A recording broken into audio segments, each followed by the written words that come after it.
But then where is it that, why we couldn't sort of leverage the nuclear? We had entire infrastructure, eminent scientists like you all were heading and all. Where is it that we missed the bus? Like why, unlike France, which has 70%. Why France? The whole nuclear business started with the Americans. Americans, absolutely. And you will be surprised to know that in 20 years, 25 years, from 1970 to 1995, they installed 90 reactors. Just imagine, 90 reactors, and total installed capacity was 95,000 megawatt electrical. Then what the French, they started with gas-cooled reactor. Correct. Then they realized the commercial viability is not that attractive.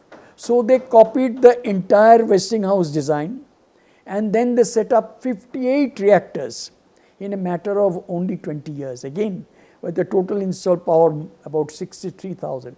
Chinese, they started their nuclear power program in 1991. We are the earliest, one of the earliest. Japan and India started nuclear power program in 1969. Tarapur 1 and 2. Correct. Chinese started in 1991. Correct. Today they are having 60 operating reactors. 35 are under construction. By the year 2030, they will have the maximum number of reactors in the world.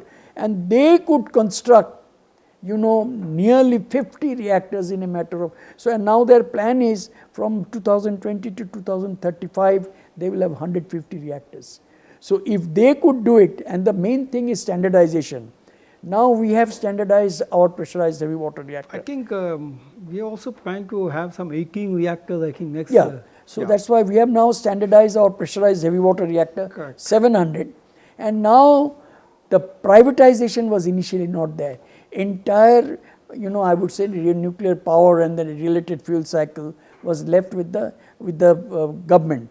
Now with the Shanti Bill, Shanti Act, now I can call it Shanti Act. Now the private players, they were waiting so far in the wings, like Jindal, Larsen and Toubro, Adani, Ambani's. You name anyone, they are now waiting. Bharat Forge and BHL also, and then also PSUs like NTPC. Correct. Now, if they start coming in a big way after this Shanti Bill, and the nuclear liability clause has also been modified significantly. So, in my opinion, 100 gigawatt nuclear by 2047 is possible. It's not. We have to have 15, 16 sites are already in operation. Correct. Particularly coastal sites. So in each site, if you have 6 to 7,000, aapka ho gaya. You are making this 100 gigawatt. So it's a question of will. Now it has been standardized. Everything has been standardized, and we will have to put, and there is no shortage of funds now. Correct. We had the only one bottleneck, that was the supply of uranium.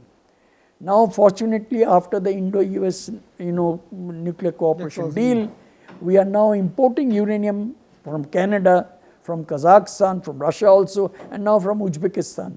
So, we have now access to uranium market. Plus, at the time when Bhabha made this thing, our total uranium in the country was 40,000 tons.